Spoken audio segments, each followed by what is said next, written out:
Inside South Carolina's Forgotten River Towns.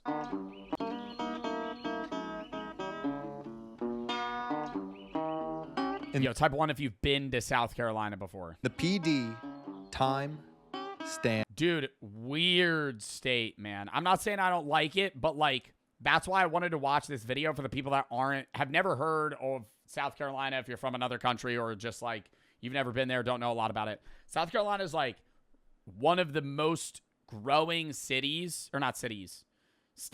Charleston growing very rapidly right now in the U.S. Like a lot of people are moving there.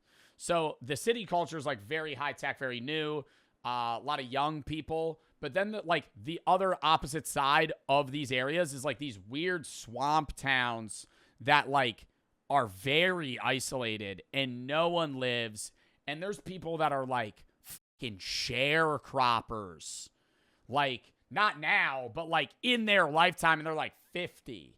Like then, like what the dude? Like in the 1970s, dude. Still. The PD region of South Carolina surrounds the PD River, which runs from Appalachia into the Atlantic. What's a sharecropper? Kind of like a lesser version of like fucking, like, I mean, dude, it's like slavery to like not indentured servant. What is it called? Indentured servant, sharecropper, where they're kind of keeping you in the system of you being stuck as like somebody that picks crops, but you're not a slave, you know? Well, the rest of South Carolina is America's... Like that looks like a slave home, bro. That looks like some straight out of Django Unchained. Like... The rest of South Carolina is America's fastest growing state. The PD is a very different story. Oh, it is America's fastest growing state. I knew it was growing quickly.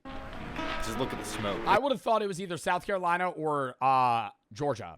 I think Georgia's growing pretty quick. This is as real as it gets. What's going on right here? Cooking. We home pride and whatever. I don't want to die here, but I was born here. This town is half black, so you gotta be careful not to even say the N-word. See, I grew up. It's like really hard around here, man. Like I'm really have to try to control what I say. You know, you're walking around town, you're like, oh shit. You know, I really gotta consciously think out every sentence. Picking cotton, we sharecrop. Bro, see, that's what I'm saying. That's what I'm saying. See, I grew up picking cotton, we sharecrop. He is kind of old, but still, bro, like that has to be like 1960, 1970. Sharecropper. Yeah. We set out to explore the PD and ended up on a 100-mile... Nah, probably later than that. Probably like 1970, 1980. Because even if he's like 60, he'd be born in like the 70s. journey that took us from forgotten tobacco country I went from Or the 60s, actually. seeing like all this stuff right here being open and everything being shut down. through the backwoods You drive a long time, you see no one. You see more animals, you see people. and into a swampy paradise. Yeah. I think that's the biggest thing that I want to convey to like my foreign viewers, I guess, is like, I know they know that there's like a big demographic difference just like within your own country. Even if you live in a smaller country than the US, it's like, you know, different parts of the UK function and act differently. But like the US is such a large country that like, even if you're from, live, and have traveled in the US, you have not experienced drastically different lifestyles than you live in other states. Like Alaska, Hawaii, Texas, Cali, New York, Oregon, Maine, Florida, Louisiana, and the swampland, living in the mountains in Wyoming. Like it's not even just it's like literally living in different like Minecraft, every Minecraft biome coupled with entirely different cultures. It's just, that's what this is. It's just. Like everybody's still in the US, quote unquote, but it's like, bro, like it's just such different ways of living. Yeah, it's just, that's what this is. It's just. That's why I think that's one of the reasons there's such political like separation, is because it's just like, it's not a small country. It's like everyone's experience is so different that it's like, there's just never going to be, I still think the level of separation is insane, but it's like, yeah, there's never going to be a full agreement on something. The most peaceful place I've ever been. If you want to know what it's like in the forgotten deep south, come with us down the PD River. Like, that's the thing. It's like how you know how they say you can't travel like Japan and like even if you're just going to Tokyo, you you can't just go to Tokyo for a week. It takes 4 weeks to experience Tokyo. If you want to go to the United States, bro, like you can't just be like, I'm going to go to New York and I'll get the experience. I'm going to go to Miami and get the experience. Already polar opposites. I'm going to go to LA, Vegas, whatever. Like every state is so different from one another. Like obviously you can mend very well. Like I've gone to, you know, fucking Missouri in the middle of nowhere. I've gone to Atlanta. I've gone to fucking Austin, Texas. I've gone, like, yeah, I get along with the strangers there, but it's like, you notice, like, oh shit, these people live, like the way people act and live is just so different. I'm constantly signing up for subscription services that I never use. I sign up for them because I find them interesting, use them for a month, forget about it for 4, and I'm spending money on it the entire time. And instead of canceling it, I just keep racking up charges until one day I realize that I spent $150 on something that I haven't even touched in the last year. And that is where Rocket Money can help you and me in our financial situations. Rocket Money makes it easier to track your finances. It helps show me how much money I'm spending on everything per month, including or not including bills, to show how much I'm spending on leisure. And it also categorizes everything to show how much I'm spending on, say, food or entertainment, etc. It also helps show me how much money I'm spending on subscriptions that I may not be using and I can get rid of to easily save money. It even tracks when you have to spend money on certain bills or subscription services on each day of the given month. It makes my tracking of my spending and savings a lot easier, and it could do the same for you. You can also start and adjust financial goals on Rocket Money to help you reach your specific saving needs. And after that, it helps you budget towards those goals so you know how much you're going to have after every month, minus bills, subscription services, other leisure things, so you know what you have to play with. Rocket Money does all that and more. Go to rocketmoney.com/Joe Bartolozzi to start your free premium trial. You could also scan the QR code on screen or click the link in the description to get started. Thank you to Rocket Money for sponsoring this video, and let's get back into it. Life has made it harder for us Americans of our color of skin Oh, Jesus. to live. I think it seems that way because you no longer have an advantage, bro. Like, he's complaining because he's not starting with 3 bonus stars in Mario Party anymore. It's not harder, it's just more fair. Like, that's the goal. For us you know? Americans of our color of skin to live. I'm not kidding you. Where this journey would end is actually hard to believe. Was everything abandoned? Especially considering where we began. Pamplico. Pamplico Thousands is people. pure deep south. Not like Guthrie, Texas, though. They got about 200 people over there. They ain't even got a Walmart. Situated along the river with old plantation mansions on its edge and Oh, yeah. neglect on its inside. Are you from here? A long time ago, I growed up here all my life. What's Like, slave homes, like, genuinely look like old, like that. Those fat-ass pillars. That's some shit that they had years ago. On its edge and neglect on its inside. Are you from here? A long time ago, I growed up here all my life. What's it like here? I ain't never old country old time. Nobody doing that. Stay at the restaurant. Well, a pretty quiet place. The river right there, 3 or 4. Slave owner homes. That's what I mean. Sorry, not slave homes. I'm saying slave time, like plantation owners. Bucks, but you can walk to the river. I can get a 20 and give me something to eat. I gotta rewind. 3 or 4 bucks, but you can walk to the river. I can get a 20 and give me something to eat. A dinner. He good guy, and everybody be giving himself, you know, So is he down here every day? every day. Every day. I've been living here a long time, you know, but it's okay. It's good. I mean, you know, been making it. What do people do around here? They just working, got their business. Bro, that's what I always ask when I'm in the middle of nowhere, dude. You ever been to West Virginia? Like, now I'm just going to be starting to rant. I'm going to rant about random states, bro. There ain't nothing to do in West Virginia. Literally nothing. It's the middle of nowhere. There's nature, and that's true, but it's, like, so different. Like, one of the biggest polar opposites that I would share is the New Jersey lifestyle versus Wyoming. When I went to Wyoming, the average person after school, like, instead of being like, yeah, I run track, I do this. There's still people that run track. There's still people that play football, but it's like very common that like high schoolers get into bull riding, and like you ride on weekends instead of going to the beach or like hanging out with your friends, you go fucking dirt biking in the mountains and ride horses and shoot guns. Like, it's different. It's just so different than like what the idea of like, oh, my free time is in like New Jersey, right? And then even then, New Jersey versus like Florida, bro, it's so common. If you're somebody that lives in Florida, you're probably especially if you live on the coast, you're so used to like being on boats, you know? If you live in the north, like most people just have never, you know, done that. Like they don't go like on a weekend, hey, we're gonna fucking hop on a boat and go to an island, you know? Whatever business, you know, is available. But we good. Only if you're rich? Not if you're rich, bro. I've been seeing, there's people that have dinghies and shit. You just have a trailer. You have a trailer and you have a little boat with a 125 motor on the back. Lasts. You know, everything good, good place now. But, you know, we do whatever. You really get what you see right now. Whatever, you know. It ain't really nothing around here. It's just a small town. We ain't really got no stores open. We got about 2 gas stations. What do people do around here? Best Airbnb spots, though, bro. Best Airbnb spots are places that the grocery store you got to shop at is like, it's not even a name brand. It's not Walmart, Target, you know, fucking Lidl or Lidl, Costco, BJ's. Like, you're shopping at like Frank's Market, and it's just like they have the necessities, and that's it. Work.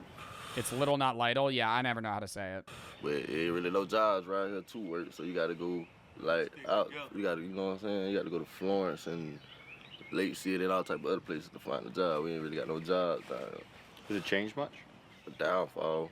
I went from seeing like all this stuff right here being open and all that stuff down there being open, everything been shut down. Even the IGA just been open. They shut the IGA down. What was this?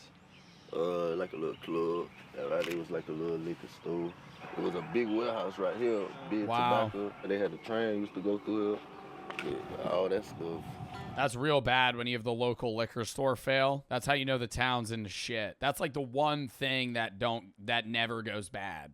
Like if you have a local, like the one local liquor store, why? Because people drink when they're happy, when they're sad, like when times are good or bad, people are getting drunk. You know, like that's a thing. Like the other thing is like a recession indicator is how good pawn shops are doing. Right, that's entirely different. But like liquor stores tend to do okay in any economy. Been stopped like years ago. Unless there's competition. But Gen Z don't drink as much. So that's another problem. But I bet this town's a lot of old people, if I'm being honest. Like older people still drink, but like that's a problem that like alcohol companies are dealing with, and that's why they want to market so crazily. And you see like, you know, Core work with like Four Loko and shit. It's because like, bro, Gen Z don't drink. Like Gen Z, they always show this statistic and they say Gen Z doesn't drink. Gen Z is the sober culture. Gen Z gets high. I guarantee you if you look at the statistics, it's Gen Z tends to not drink. They look at other shit. Like people in Gen Z, the numbers that have decreased on the alcohol side have increased on marijuana. Like that is guaranteed the flip. Like it's just people don't get hammered anymore. That's not true. People get hammered all the time. People don't be casually drinking. Gen Z drinking culture is not having a beer at dinner. It's I'm not drinking for 2 weeks. I'm going on a Saturday and I'm having 30 drinks in a day and I'm blacking out. Like that is the Gen Z college culture mindset. It's like I'm not drinking at all and then I'm going to get fucked up and then I'm not drinking at all again. Like older people, it's like they just casually buy wine and beer and things that they drink on a daily. Like Gen Zers weekday mindset change is weed, not drinking. It's like the casual use has changed. You were born here? I was. Yeah, just outside of a place called Florence General Hospital. And my mother had a home right there on 2nd Avenue. My mother, who's African American, she had a relationship with a guy who was from this area. And that relationship produced me. And because you're here, meaning here in Pamplico, South Carolina, back then, It was quite taboo for that type of thing. So several folk, my father never accepted me, but my mother did the best she could. Between Main Street downtown, there's not much. And in the past, I guess, year or so since COVID, their only grocery store has been closed for a while. I tell you what, with that southern, if you will, charm, having been up north for a period of time, it's pretty good to still feel. You can drive down the road, somebody wave at you, and you're like, what in the world? And further north, you don't get that. I'm just saying based upon experience. So you just pull the car. I'm not here because he's. Well, like in this. Wait. What? He's saying in the South people wave at you, in the North they don't? No. I don't know. I feel like there's a level, like in my experience in the South, there is a common level of Southern like gratitude and respect where people are nice to one another. But there is also like a higher level of like negativity in certain regions. But I think in the North, it's like we very baseline respect everyone, but you're kind of rude to everyone versus being really nice to some people and really mean to others. You know, it's like, nah, I'm just going to treat everybody like I don't care. Like, hey, what do you need? I'm here. That's it. Fuck off. Like, You guys are working, but if you just pull the car over in a quiet quiet street, you just hear the bugs, the birds. The town feels like it's like immersed in nature. It is. You're right in the middle, like, of nowhere, so to speak. You can feel nature, man. I mean, you can really, I don't give a damn if it's, pardon my expression, but the mosquitoes or the gnats, you can feel it. There's a flip side. The flip side is you damn near have nothing here. How do folks survive? Once upon a time, the bean industry, you'd be in the bean fields or you'd be in tobacco fields all day. That might have bred some sense of camaraderie, but that was work. Now, no one wants to do it. The PD is full of towns like Pamplico, which have lost the industry. bro, it's just wild to me. Like they're film. Hold up. No one wants to do it. The PD is full. They're filming clips of this town, bro. This is an old ad. Look at this shit. We serve Pepsi Cola. This shit looks like it's from the fucking 80s, dude. Full of towns like Pamplico, which have lost the industries that once powered them, Everything's closed. namely cotton, tobacco, or lumber. The next one we visited, Greeleyville, was vacant. Population 360. That's sad, man. Just watching towns full collapse like that. But it's like, bro, they were built on other, like, literally, like, over time, these towns were doomed if they didn't have the backbone of, like, farming off of either sharecropping, slavery, shit like that. Like, a lot of these towns just fail. It's the same shit with, like, when you look north towards, like, the Great Lakes where there's a lot of, like, car factories, industries. Yeah, somebody said like Detroit where it was like coal, industrial revolution era. It's like right when that ended, the city just starts to dwindle. Like all the downtowns we've seen.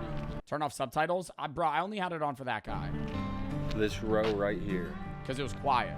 may take the cake for most abandoned. This feels like Camden, bro. We from a little town. Ain't nothing going on. We had too much employment here because we ain't got no plan or nothing. Nobody hardly work here, right, Jay? So you were born and raised here? Yes. What was it like when you were a kid? Was it similar? See, I grew up picking cotton. Not a whole lot of cotton, but we had like tobacco. We sharecrop. You were a sharecropper. Yeah. My dad was a sharecropper. Well, I got a lot of questions. What's it like picking cotton? It's like you got to bend your back a lot and pick the cotton. You got a sack on your shoulder. That's how we used to do it. Now they got a cotton picker. Well, there's so many seeds. Yeah, that was just like the innovation aspect too. Like if you actually look at how cotton is harvested, like you have to sort a lot of it out. Like without machinery, it's a fucking painstaking process of like removing all of that. Joe, go down the field and pick more cotton than we do it in 4 days. Right, Jay? I don't know over there either. Marty, you got a cotton. Didn't they have cotton gins? Yeah, but you're still picking it yourself. There's no machine to grab it for you at the time. I don't know where he come from. He never picked none. So do people still do it, or is it all machine? No, we don't do that no more. No. And then we plant tobacco. We used to do it by. We got a little thing, you stick in the ground, put the tobacco in there. Now they got where you sit on, you use a rod and sit down the field, and put the plant there. But we come a long way. Yeah, I see that shit. We done come a long way, man. What about stuff, racism, prejudice? Like if you ever pass a farm where they're in the back, you could see it's usually a guy with a tractor and there's two dudes just dropping plants down these tubes. And that's how they do it now. It's so much faster. We had our share of that. Black people over here, white over here, water fountain over here. We couldn't, you sit on certain sides. Coming? Don't go over there. They had a certain place for the blacks and they had a certain place for the whites. I witnessed that myself. But we get along, because we had to get along. No matter what you think of us, we're still human, right? Yes, sir. So, we work for you. The person we worked for, he was such a good guy. And he was a, real human being, And my daddy, he could have get anything he want when he wanted and stuff like that. Well, the thing we've noticed driving through towns in South Carolina is a lot of the towns, they've got these huge mansions. When you're driving in, I guess. Yeah, and they look more new and renovated, but I feel like they have to be in the same spots they were, 100 years ago. It was probably the mansions owned by the plantation owners. Plantation, that's it. We got plantation, and we work for them. We worked for them, but we was loyal to them, and they was loyal to us. Mr. Herbert Hughes, he was a police executive right here, and he was a great man to me. Cause you know why? Anything we wanted, and we ain't gonna lack him for it. Only thing we had to go there and say, put it on his credit, stuff like that. That's how we survive. So that's interesting because I feel like a lot of people, certainly from like the north, when they think about a town like this, they would think that it was very kind of like whites versus blacks and people didn't get along. But you're saying they did get along. Yeah, actually, it's a pretty cool place. We're not in Mississippi. You off in New York? Yeah, I think the deeper you go, the worse it gets historically. Right. Yeah. Mississippi is all that, but you heard all the stuff happening in Mississippi. Yeah. There was nothing like that because we know what we had to do to survive. We got along. We deal with it and sleep good at night and rest. Get up in the morning. We know what we had to do, and going by. Because South Carolina is South Carolina is the deep South, but isn't it like the top of the deep South? Like South Carolina's right. North Carolina and South Carolina. North Carolina's a hell of a lot different than South. And even then, it's like the start of the South. Like then you're going Georgia down under. You go left. What is that? Louisiana? No, it's Alabama, Arkansas, or Louisiana. Then Mississippi's over there. We don't call it slavery. Like that's where that shit was. Ooh. But it's like we working like most people ain't never seen work before. The cotton field would be about 3 or 4 miles long, AJ. Hell no, I never pick cotton. See, you never pick cotton, see. I hear the guy, he talking to me, he ain't know the interview. I ain't gonna lie. Look, we went down the road and picked cotton, and 100 pounds, at the end of the day, you done did great.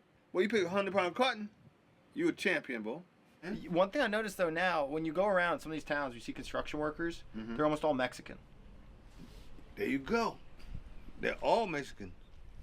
Well, I think that's a lot of under the table work is being funded by or being worked by immigrants. That's just what you see. So it's like a lot of the time, there's people that argue about that where it's like, oh, they're taking our jobs and that's a big thing. But it's like, bro, you wouldn't be doing the job they're doing for the pay they're getting, You Mexican? No.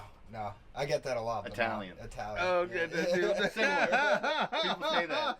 But what's up with that? I mean, people like because they will not. Bro, like I almost worked on a blueberry farm way back when I was in high school, and it was a summer job. And I toured the whole thing. They give me a tour of it. They have a lot of Dominican immigrants, a lot of Haitians, and a lot of Mexicans. And they work from 6 a.m. to 11 p.m. every day of the summer. And maybe they get one day off. But I remember I did a tour. I was in the factory part. There were people, picking blueberries and shit, and just like tending. But then you go into the factory, bro. There'd just be some guy going like this. Moving a container, just making sure some shit don't go wrong. He goes like this for 16 hours a day. And you could tell, bro, his soul has left his body. That shit just looked terrible. And my job, I ended up not doing it. I was supposed to start, and I ended up being like, never mind, bro. Because I would have had to work similar hours to them. I would have been working like, I think 7 a.m. to like 10 p.m. every day for the whole summer. I was like, I'm not even going to have a life. But my job would have been to stand in the packing facility, wait for something to go wrong, hit a red button. And that would have been my job. Was just wait. Oh, fuck. Stops the factory. They fix it. Start it. So you just wait. It would have been easy money, yeah. But I remember sitting there, bro, like, fuck. This shit sucks. They brought me past their houses, and it was like an hour and a half away. It was a far job. But it was like I knew a friend who was like, okay, I could hook you up with this. And I was like, I need money. I ended up working at GNC. But I was like, I need money. And GNC was like 10 minutes. So it was like way easier. So I was like, I'm not even going to drive that far and I get to work less, make less money. But I was like, who gives a shit? But dude, I remember sitting there being like, fucking hell, this would be the worst life ever. We passed their houses, bro. It was like a mobile home, like a double wide, but it had like 5 families in it. They paid the black people. Shit's crazy, dude. And the Mexicans work for less as well, too. The Mexicans gonna do what we want to do. Because we got lazy. No, I'm saying not me. But they go up there and just work hard. They build a house in about 2 weeks. How old were you? I was like 16. Because they have to. Hey, I ain't got nothing against a Mexican. 17. Cause I did that year in the summer instead. I remember I did landscaping work instead, like under the table. And then that next year, I had to be 17 then. Because I remember that next year, I had my license and I ended up working at GNC. Look the way they work. They dedicate to the cause because How much are they paying? At the time, it was $9.50 an hour under the table. So it was, I wouldn't have even signed an application. I mean, maybe some sort of contract in case I got injured, but they were going to pay me cash. So I wouldn't have gotten taxed. So it was like, it was below minimum wage in New Jersey at the time, or maybe around minimum wage. But it was like, okay, I would have made more because I wouldn't have had to report it. Come from, they call it hell probably. Because I heard about how they live in Mexico. So when you come to someplace better. That's below. Bro, minimum wage right now in New Jersey is probably like $13.50, maybe more. I'm not keeping up with that. That shit's raised a lot. New Jersey minimum wage is $16 an hour, $15.92. It's because the cost of living here is really high. You come from, you going to give it all you got. Because you never want to go back. Let me actually look that up. Minimum wage in, it would have been like 2019, 2020, New Jersey. It was $8.85. Yeah, so it was around, it was probably $9 an hour under the table, $8 an hour under the table, something like that. Hello? Yes, sir. Where you at? I'm still at the store. Oh, at the liquor store? Yeah, and then we pimp too. It's a joke, man. Girlyville's Girlyville. Yeah, it's too bad it's just dead now. It was more alive back in the day on Pickle. Yeah. Yeah, it was. His nickname's Pickle. Yeah. Yes? Hey, he doing YouTube. Oh, you got me, kid? Yeah, you sound like you're from Massachusetts. Oh, I'm from Massachusetts. What the hell? Yes, sir. Wow. What led you to move back down here? Social Security. I can afford it down here. I can't afford the Cape. All New England teams are winners. Patriots, Bruins, Unfortunately. Thank you. We're a team of champions. But that's crazy. A dude from Massachusetts moving to rural South Carolina. Huh? Maybe y'all win it next year. Like, you do not see that shit. Pretty close though, huh? Okay. Can't count us out, huh, cuz? From here, we have 50 more miles to the coast, where we'd find our final and most unusual destination. On the way, we made 3 more stops. First, at one of South Carolina. Bro, they be playing this music too, and it's like, I don't know, man. This is coming from a guy, like a Jersey guy, so, you know, take that with a grain of salt. But like this level of like, like country music resonates so much more when you're in the mountains of like Montana, North Dakota, Wyoming, like middle of fucking nowhere. Like, not the South, because the South is populated. Like, that shit's like the sticks, dude. Like, you're in the middle of nowhere. There's no people. There's like 4 people per square mile. Carolina's most famous barbecue Chris joint. is live? All right, word. It's Scott's. Yeah, I gotta shut the fuck up. We gotta finish this video. You know, we go all over the country searching for places like this. Just look at the smoke. This is as real as it gets. Dude, the smell. What's going on right here? Oh, it's gonna be so hot in there. And you guys do that. This is from the wood that y'all Oh! right back here. Mm-hmm. The smell. It's like. That's a better power back there. You have to use that power. Is this the man here? Hello. Are you the cook? Well, I wanted to cook. What's the secret? ain't gonna listen good. Yeah, I mean, we screwed up and then we make up. How long you been cooking, smoking? Roughly 12 years now. And he been here longer than me.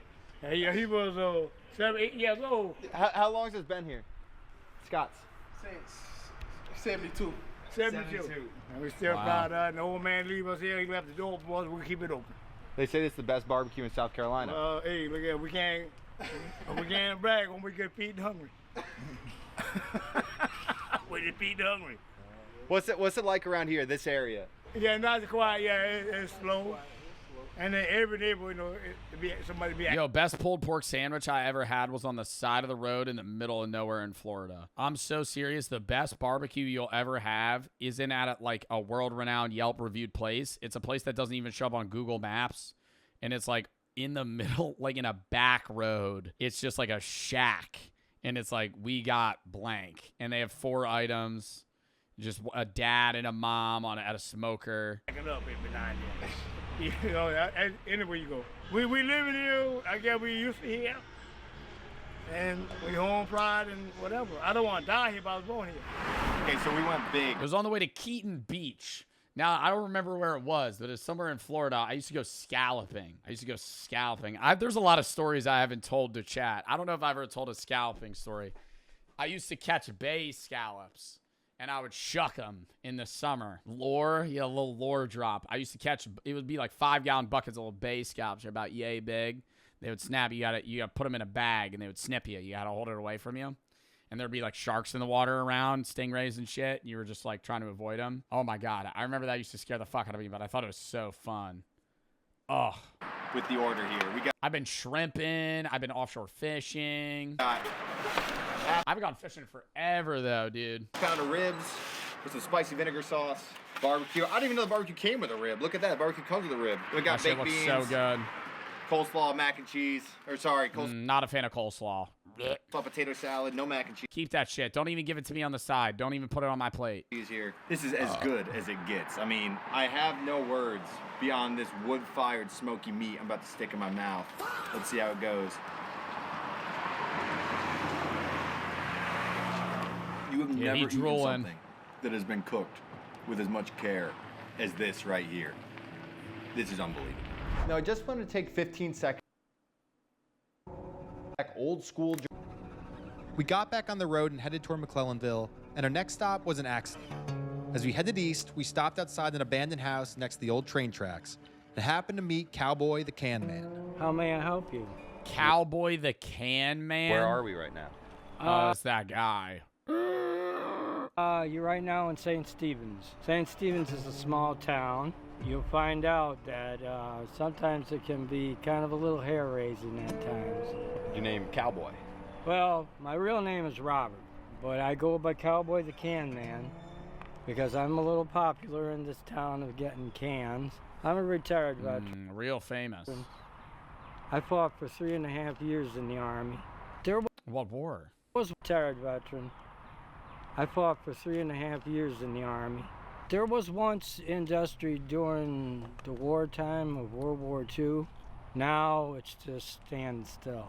If you're not colored or you're Mexican, you get a job. Today, we whites have a hard time to get a job. You think it's harder if you're white than black? Yes, they made it harder. Life has made it harder for us Americans of our color of skin. Bro, it's just more, literally what I said earlier, dude. You're not starting with bonus stars. You ain't got 9 bonus stars in Mario Party anymore, bro. To live. It's not that, oh, they're just giving minorities jobs. Like, they're just on the even playing field as you, and they're beating you. I'm not kidding you. It is very rough.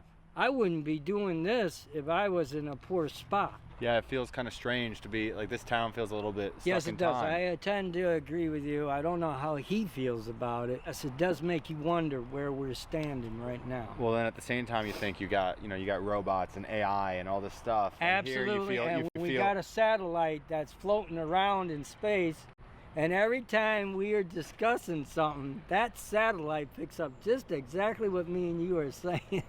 But I'm not trying. I wouldn't even say the satellite. Like, I would be more attuned to your phone listening to you than a fucking satellite in space listening to the fucking sound frequencies that are going through my, mouth right now. I could get behind, like, marketing companies, honing in on what you're saying so they could, sell things to you more than the satellite in the sky that fucking far away. I'm not trying to be badly interracial about it. But we got to worry about ourselves. You got the blacks living down there. You got some living over in there. This town is half black, so you got to be careful not to even say the N-word. Talk about bad.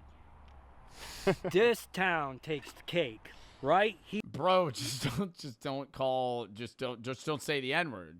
Not even call a black person the N-word. Just don't say the N-word. That's not like. He's acting like that's like a conundrum. Like here. Because this town is just like living in the Wild West. The only thing is you can't always wear a gun. But they do carry guns around and they will shoot you if they feel like shooting you. But they say thou shalt not infringe on the laws of to pack a gun. That's one of the constitutional rights you got is you can carry a gun. I'm very honored to be on camera. Hey, thank you, cowboy. And if you enjoyed this conversation, make sure to smash that subscribe button. Subscribe. We Americans are lucky for what we got. And we got to stick with the Lord all the way. We can't let the devil win.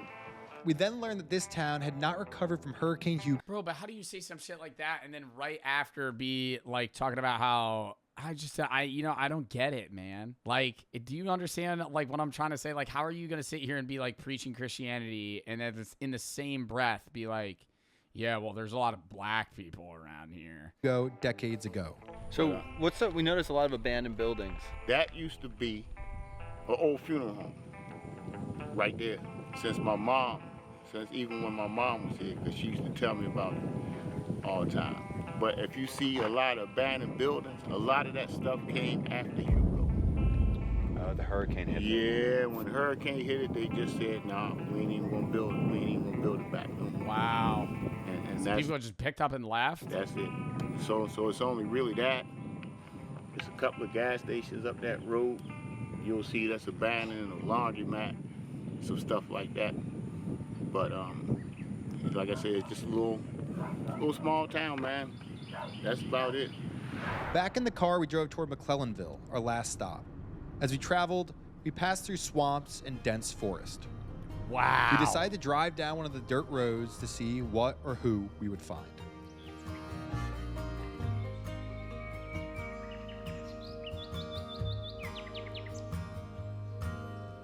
Right now you're in Berkeley County, but right here called Honey Hill. Honey Hill. Yeah.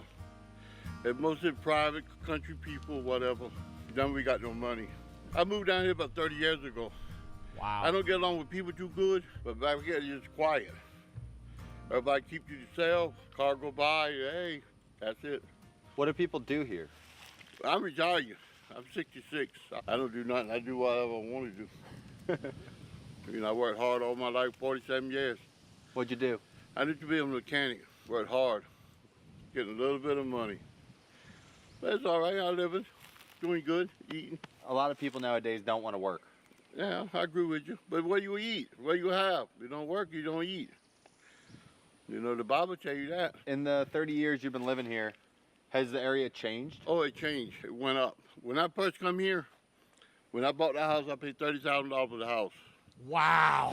30 grand for a fucking house. That I feel like that's not even possible, bro, anymore. 30 for that one, 30 for that one over there. That one over there. That all one these houses were last $30K? year for $220. When I come here, acre of land was $3,500 an acre. Now it's $30,000. So that's all your land? 10x? Yeah, 7.5 acres. Almost. Real estate way to go. Don't let nobody fool you. Real estate way to go. That's a beautiful spot you got. Quiet. Quiet, very quiet. Like you said, you the first car went down the road this morning. I seen. Are you serious? I seen. We're the first ones. Yeah, no store or nothing around here. You have to go like 10 miles to go to the store. I'd be worried I get shot out here. I'm not even gonna lie. Out of bread, you out of bread. I'm not driving around here, bro, being like, hey, but can I interview you? Ride costs. We go to town maybe one time a week. Fucking blast my buy head off, 2 bury my loaves of body. bread, 2 cases of drinks. Last all week. That's the life. Yeah, down so they here. shop every other We week or noticed so. you drive a long time, you see no one. No one. No one. No one. You see more animals than you see people. Gators? Wow. Yeah. Alligators, bunch of alligators. Yep. See, like, I don't think here's the thing is, like, I don't think I would ever want to live like that, but I love being able to take, like, headspace vacations out to shit like this, where you're in the middle of fucking nowhere. Like, I don't think this would, what I would want on, like, a regular basis. Like, I like being able to, like, not feel like, oh, shit, I'm in the middle of nowhere. From here, we drove our final 10 miles to McClellanville. Like, that's why I like New Jersey, too, because it's just packed. On the edge of the forest. So many fucking We expected people. to find another poor, remote swamp town. Instead, we found Utopia. Think of everything about this place. I mean, truly, it feels like it's not real. Like, Read the thing on the chapel, what it's called? No. The Chapel of Ease. Drinking a Truly. Yeah, it's just, that's what it is. It's just the most peaceful place I've ever been. We'll go deeper into McClellanville in our next video, which proved to be one of the nicest and most unique towns we've ever visited. But for now, I'll say this. On the surface, it had almost nothing in common with the other places we visited. They were poor, black, and shrinking. McClellanville was wealthy, white, and growing. Yet one important thing they had in common. None had been touched by the rapid growth that is consuming the rest of South Carolina. For better and for worse, there were no highways. Yeah, because nobody's moving there for, like, bro, motherfuckers are moving to, like, Charleston and shit because it's, like, it's becoming, like, a more economic hub. There's more jobs. There's more people. There's more stuff. It's like, if you're moving to South Carolina, bro, you're not moving to, like, middle of nowhere swampland, like Walmarts, Cane's, or Chick-fil-A's. In the PD, the old school Deep South there's no is convenience. alive and well. It's more like Yeah, self-reliance. I lived here about 15 years. Like, it's just like a type of lifestyle, like, less people want to live. What's it like? It's nice.